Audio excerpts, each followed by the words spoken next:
Olá, muito boa tarde para você. Agora 12h52.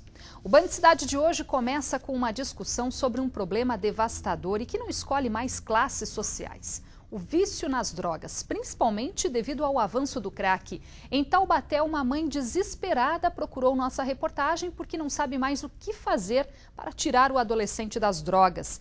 Desde terça-feira, a mãe mantém o menino acorrentado dentro de casa. A imagem chocante reflete um ato de desespero.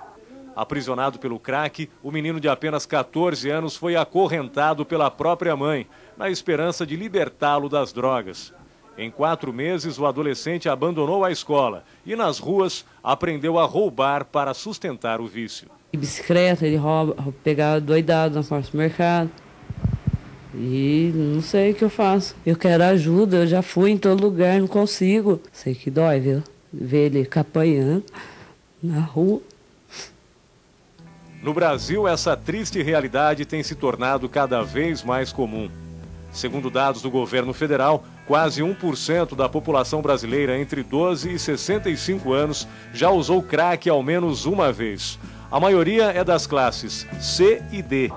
No Centro de Atenção Psicossocial de Taubaté, dos 600 atendimentos por mês, 200 envolvem crianças e adolescentes. A família começa a observar alterações no comportamento do filho, perda dos interesses pelas atividades cotidianas, perda do interesse pela escola, por atividades prazerosas, alteração no convívio familiar e nas relações sociais.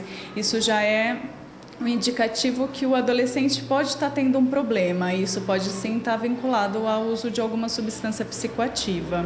Levantamento feito pela Assembleia Legislativa constatou que 49% dos atendimentos nos serviços públicos de saúde de todo o estado referem-se a dependentes do álcool.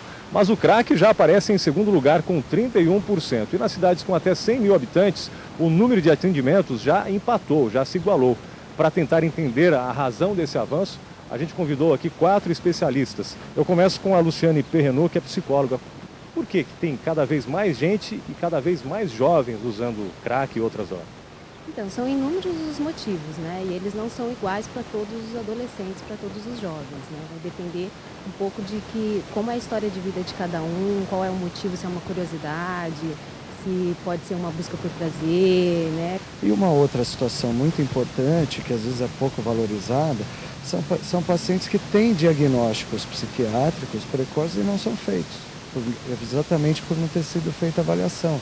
Um caso interessante, por exemplo, é do humor depressivo precoce, pouco tratado na infância e adolescência, que pode causar um risco de uso de drogas juntamente com déficit de atenção e hiperatividade. Nos anos 70 eu dizia que o drogado era filho do alcoolista.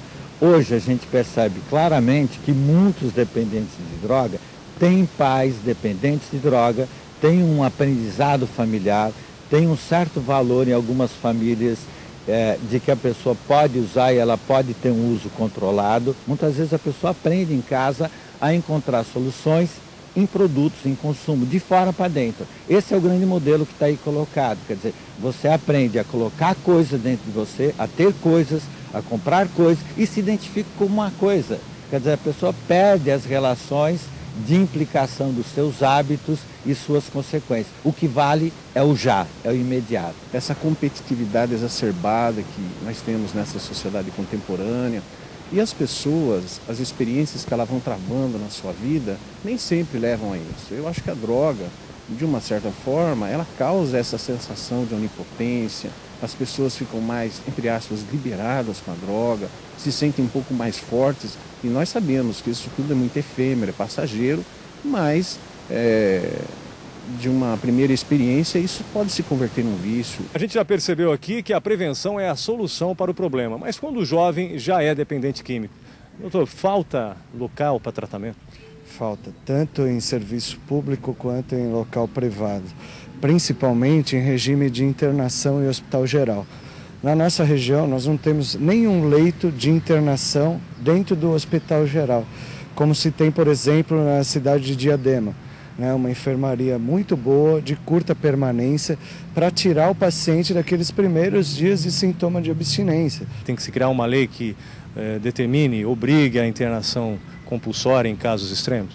Bom, eu acho que isso tem que ser revisto, porque se uma pessoa tem uma condição psiquiátrica grave, ela não tem consciência da doença. Agora, se você tem um problema cardíaco grave na rua, você é levado por uma emergência e pronto. Agora, quando a vida está em risco, na dependência de drogas, está numa situação limite e o sujeito não tem mais como responder pelo seu ato, a sociedade vai ter que discutir qual é a sua posição.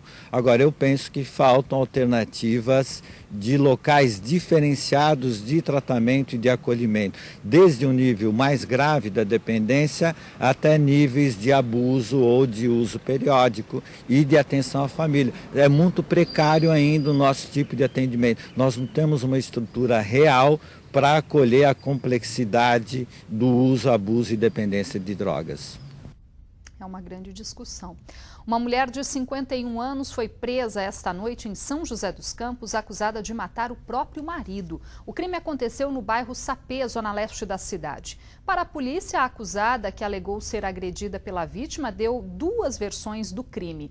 Na primeira, disse que os dois estavam embriagados e enforcou o companheiro quando ele estava dormindo. Depois, disse que o marido foi morto por 2 homens. O depoimento não convenceu e a mulher continua presa. 2 homens foram assassinados a tiros na região. Em Taubaté, o crime aconteceu na Vila São Geraldo. A vítima continua sem identificação. Em Guaratinguetá, um homem de 31 anos morreu com 9 tiros. Segundo a Polícia Militar, ele estava no bairro Parque São Francisco quando uma pessoa se aproximou de bicicleta e atirou. O rapaz já tinha passagens por tráfico. Por enquanto, ninguém foi preso. Um traficante do Rio de Janeiro, procurado pela polícia, foi preso em flagrante esta noite na Via Dutra, no trecho de Lavrinhas. Ele foi detido pela Polícia Rodoviária Federal dentro de um ônibus que seguia de Aparecida para a Volta Redonda. Com ele foram apreendidos 3 quilos de cocaína. O acusado, que também responde por um latrocínio no Rio de Janeiro, confessou que pagou R$15 mil pela droga. Em instantes, aqui no Band Cidade, tem a previsão do tempo para esta tarde e ainda, proprietário do imóvel inacabado em São José dos Campos nega irregularidades. Os detalhes já já, agora falta menos de um minutinho para 1 da tarde.